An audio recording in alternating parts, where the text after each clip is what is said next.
अनोखा वाकया। मैं शुरू ही से जज्बाती था। शोर हंगामा बहुत पसंद था।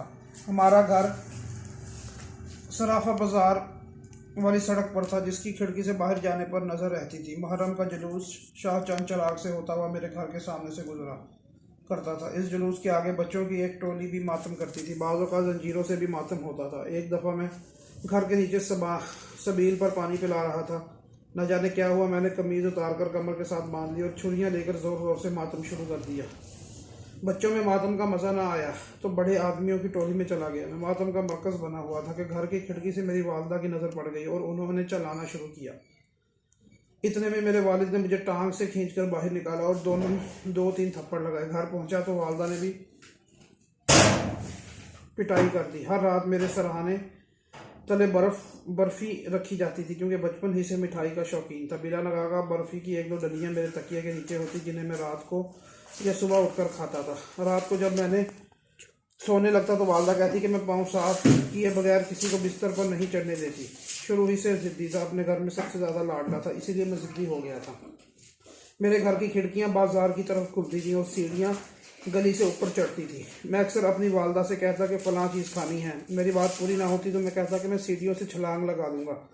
एक दफ़ा मैंने छलांग लगा दी और लहू लहान हो गया। बचपन ही से मेरे बारे में तसव्वुर था कि शायद मुझ पर किसी चीज़ का साया है। मेरी खाला और वालदा अक्सर तावीज़ लाकर मुझे बांध देती कि जिन्नात के असर ख़त्म हो जाएं, लेकिन ऐसा मुमकिन कैसे था। कई दरगाहों का दम वाला पानी पिलाया गया और मेरे बाजू पर कई तावीज़ बांधे गए।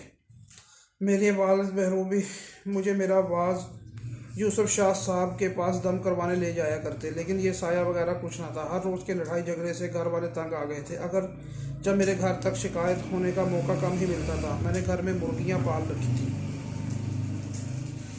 एक मुर्गी ऐसी थी जो किसी को अंडा नहीं उठाने देती थी, चूंच मारती थी। मैं ऐसे तरीके से अंडा निकालता था कि उसे पता ना चल सके, इसलिए घर वालों ने मुझे अंडा भी कहना शुरू कर दिया था। लेकिन मोहल्ले में मुझे प्यार से बाबू भी कहते थे। घूमने फिरने का बहुत शौक था।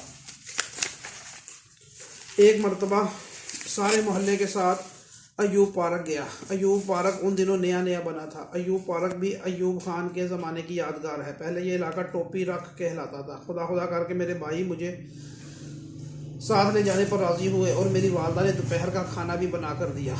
इन दिनों वहाँ लोग तैराकी भी किया करते थे। वो मुझे तैरना नहीं आता था। मैं मसनूई झील के किनारे सीढ़ियों को पकड़कर पानी में जा रहा था, साथ ही नहाने वाले को देख रहा था। इतने में मेरे हाथ फिसल गए और मैं धड़ाम से पानी में चला गया। हर तरफ शोर मच गया। मेरे भाई ने भी छलांग लगा दी, लेकिन मैं गहरे पानी में चला गया। उसे भी तैरना नहीं आता था। ऐसे में एक अंग्रेज़ खातून जो ये सब कुछ देख रही थी और अपनी बेटी के साथ सैर करने आई थी, इसने पानी में छलांग लगा दी और जल्द ही मुझे पानी से निकाल लाई। खुदा जाने वो फरिश्ता सिर्फ औरत कौन थी।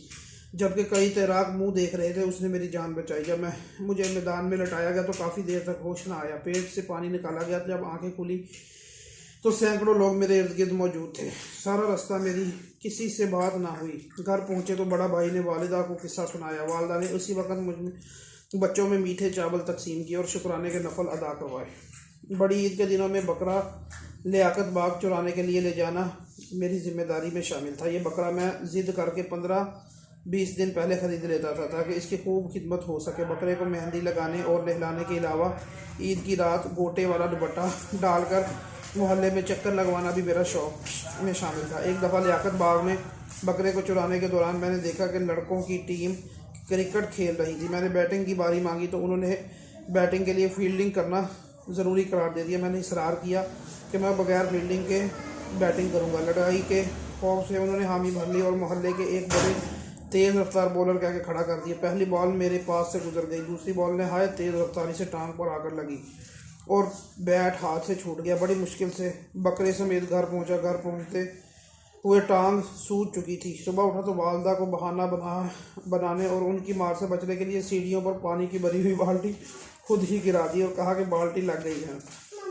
वालदा ने रात को हल्दी और तेल गर्म करके लगाया तो टांग और सूज गई। 6 माह तक बिस्तर पर रहा। डॉक्टरों ने टांग के ज़ाया होने का अंदेशा जाहिर किया, क्योंकि पीप पड़ गई थी, सूजन बहुत बढ़ गई थी। लेकिन अल्लाह ताला ने अपना फजल किया और मैं सेहतयाब हो गया। हम सब भाई एक ही स्कूल में पढ़ते थे, इसलिए मुझ पर बड़ा बोझ था, क्योंकि तमाम मामलात पर बड़े भाइयों की नज़र होती थी। इसलिए स्कूल में खुल कर खेलने का वक़्त ना मिलता था। 14 अगस्त को जश्न मरी होता था।